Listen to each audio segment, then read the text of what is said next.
Hello, I'm Julie Zellman Davis with the SEC's Office of the Advocate for Small Business Capital Formation, and I'm so excited to be continuing our Let's Talk Small Business series with today's guest, Jordan Walker.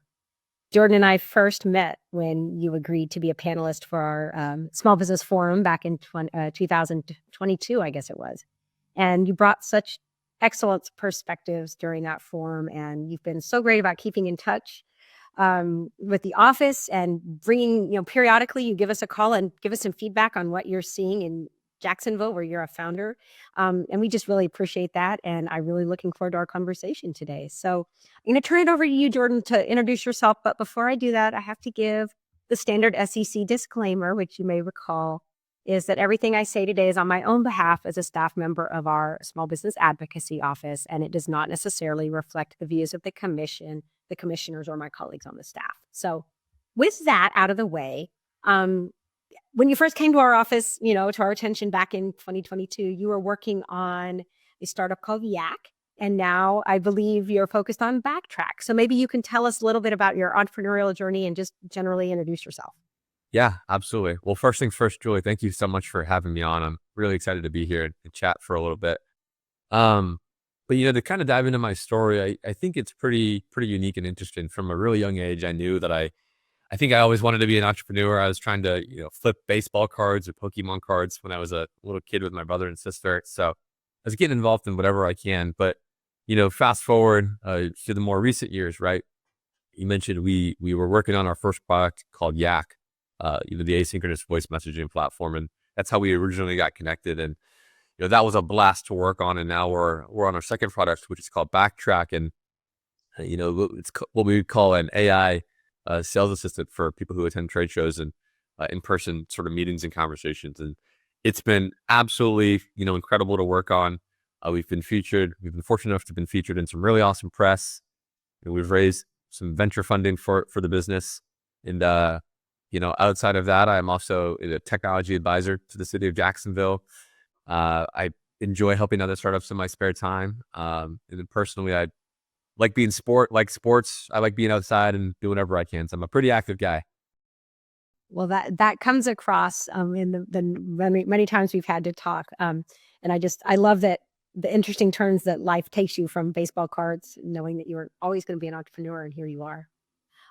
So our office's focus, as you know, is about small business capital formation. And we're always curious to hear about the successes and challenges that folks have in funding startups. So back when we did the forum, you mentioned that prior to COVID, some folks had suggested that entrepreneurs need to be located in Silicon Valley if they want to access capital. But obviously, tons of other entrepreneurs are located elsewhere. So can you share that story with us again so our audience can hear it, and any takeaways you've developed since then?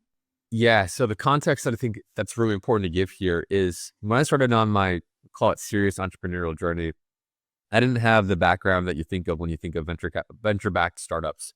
I didn't go to a Harvard or a Yale or a Duke or anything like that. I didn't, live or grow up in Silicon Valley or New York or anything like that. I went to UNF, Swoop, by the way, which is a great school in Jacksonville, Florida. So not the first place you traditionally think of when you think of venture-backed startups.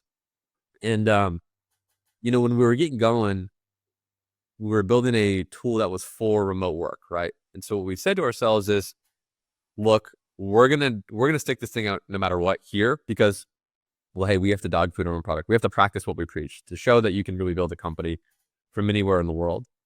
And at that point in time, it was, especially pre-COVID, it was extremely difficult to get the attention of VCs and have people actually take you seriously. We won't name names here, but there was one firm that even quite literally laughed us out of the room when we told them where we were from. They asked us, "You're from where?" And they started laughing, and the whole meeting just kind of fell apart after that. So there was this real big notion that you had to be in one of these two places to go be successful. But we were kind of the wrinkle in the equation here, just right before COVID, in that we were from Florida. We worked extremely, extremely hard. We were able to go raise a really small round of funding. But at least it kind of proved, hey, look, you can be in Florida, you can raise, venture capital funding from anywhere in the world. And so I think, really broke down that barrier initially with our first pre-seed round. And then beyond that, we just kept pushing and pushing, and the business kept growing and getting more interested, and we kept getting, featured and adding new customers. And then we ended up to go raise a subsequent traditional seed round, plus $1 million. People can go look it up, find more information about it for themselves. But that, I think, really kind of shot us through the noise, and people went, wow, okay, it really is possible to go do something special outside of traditional startup or VC markets. And so that has been the crux of our journey so far, just kind of doing the opposite of what maybe was popular or popular in the moment, but then everybody looks and goes, oh, well, maybe it's not that crazy in retrospect, or maybe it is really possible when you look at a company like ours. So we're really grateful for that, but it was certainly a challenge ahead of time, or pre-COVID. Now I think the walls have been broken down so much, you can go live anywhere in the world and build a successful company. I love that. I love that so much. Well, I'm from Stephenville, Texas, which no one's ever heard of. So I'm always like rooting for the folks who aren't from your traditional hubs, because I know that there's so many great ideas out there. It shouldn't matter where you're from. So it's funny because we're talking about VC, and one of the things that we see so often in just when we're out engaging with folks from our office is that folks say, oh, getting venture capital, getting my series, my pre-seed round or whatever, wherever they are, they say this is the end all be all. But we also know, and I'm sure hopefully you'll talk a little bit about the mentoring you're doing in Jacksonville with small businesses, but it's not the only pathway, right? Like there are other ways to fund a business. And we've really worked hard in our office to come up with a suite of educational resources to let folks know there's grants, and there's non-dilutive funding, and there's different ways to start. And then maybe you want to bring on that VC investor, maybe you don't, maybe it makes sense for where you are, maybe it doesn't. And so I'm basically putting in a shameless plug for our resources that we have on sec.gov to let folks know about the different pathways that are available. It seems like it's worked out for you, but and I want to kind of segue into, not only do we put out educational resources in our office, but part of our mission is to identify challenges faced by entrepreneurs and then make policy recommendations. So, when you were talking about the geography being a challenge for you, I'd love to hear, if there are other challenges or some of the main challenges that you see impacting, whether it be you and your company or other founders. What challenges are you seeing? And then, just because you're such an upbeat and positive person, would love to hear if you have any suggested solutions to those challenges. Yeah, absolutely. Yeah, well, I got a couple things here. So one is, building a startup especially, is extremely hard and difficult for anybody, right? I think I've seen the quote before. It's like, if you know what you're getting into, you wouldn't start a startup, or something along those lines, right? So it is extremely difficult and hard for everybody. And so, you asked me about some of the challenges that you have, and you brought up a really good point in that there's a ton of resources out there besides venture capital funding. And I think, when I think back to us in our early stages of our journey, or I think back to the other, friends and other founders that I know, there's a really big gap of like, you don't even know what you don't know when you're first getting going. You don't even know what the options are. And so that, I think, is one. It's like, okay, I need capital for my business. What are even the options? How do I even go find the options? What are the options? I think that's one really big challenge. And then number two is, every business needs customers, right? And so, but when you're a startup, a lot of people don't want to take the early bet or the early risk on you being a new startup. It's like, oh, well, you're new. Who knows about the quality? Who knows about the service? Whatever it might be. Mm-hmm. So actually, I want to give him a shout out here real quick, but Gregory Grant from JSEB in Jacksonville, I think what he's got going on is great, where you, as a small business or a startup, you can become what's called JSEB certified. And then you automatically, in Jacksonville, X amount of business has to go to these JSEB certified programs, which I think is really beneficial for, early startups and small businesses. So things like that, I think, are the two biggest challenges for startups. Everybody needs money, and customers is the name of the game. And, when I think about other solutions to these problems, I think, really impactful mentor programs with actual parameters in place. Like, I think mentor programs are something that is very common. It's not a unique or a novel idea, but actual programs that hold both sides accountable, right? So what I've seen before is company A will be assigned a mentor, and sure, it's like there's some good conversations, but there's no accountability on the mentor side to like really, help this thing out because they, I don't know, maybe they have their own stuff going on. So I think some sort of mentor program designed around accountability and metrics is really the way forward. I'm a big believer in having actual numbers, actual goals in place really helps advance all of this forward. Um, and so I think that's probably, the biggest solution. Somebody who's a few years ahead of you in your journey who can help out with the random tactical day-to-day questions that you wouldn't even think of asking had you not been in that position. Especially when it comes to venture funding, things like, what's a safe, what's a series A, what's a liquidation preference, all these things that you just wouldn't even know to ask or look up unless you're in the moment. So Well, long-winded I way of love oh, sorry. I'll say let you finish. long-winded way. Oh, it's a totally cool. Long-winded way of saying I think mentor programs with accountability set in place is a big, a big solution here. Well, I love that you said that because, well, a couple of things. One, we have a glossary on our website of, those terms, like you're saying, Series A and other terms that we've tried to put out there to help folks at least get that, early, that definition of, I keep hearing this term cap table. What does that mean? Um, but I want to focus more on the fact that you talk about mentorship, because that's something that we've always heard how important it is for founders and small businesses to have those mentors. And it's something that we've been thinking a lot more about over the last year.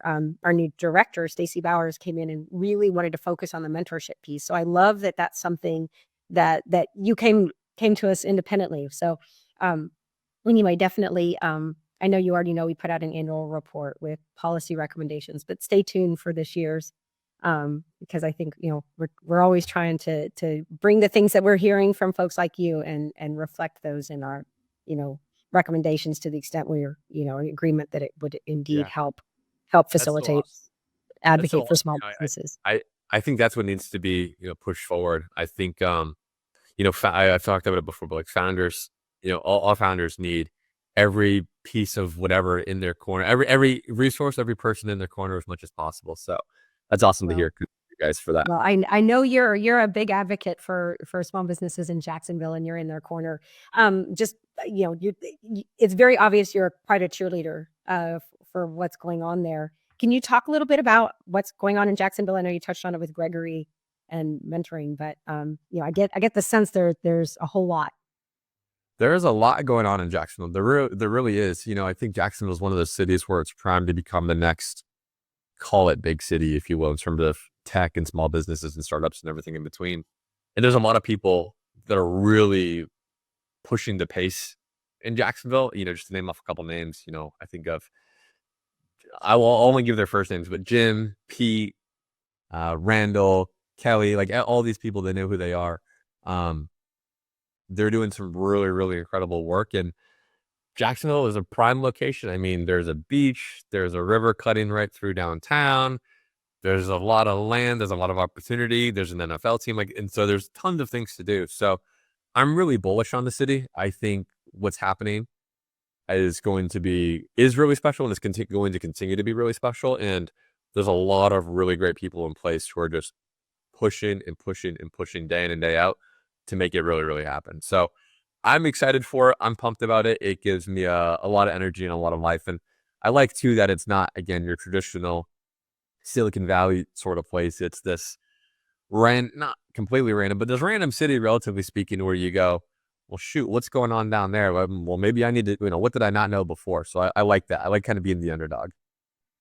I totally hear that, and I sense your joy that comes from it. So, all right, I'm going to do a real quick lightning round. So then we'll probably need to wrap up. But what Okay. advice do you offer to fellow founders? The best advice that I can give is just showing up is half the battle. Showing up and don't make excuses. I'm not one for excuses, and there's days being an entrepreneur or running a startup is really, really hard. So I'd say just showing up and sticking it out is half the battle. I'm no smarter than anybody else, but I continue to show up. I get punched in the face and I bounce right back and I keep going. So Yep. Well, that's good advice for life in general, not just for founders. I think I love very it. true. Very true. Cool. Well, and then one last one. What's something that brings you peace when you're having a stressful day? And I'll go first to give you a second.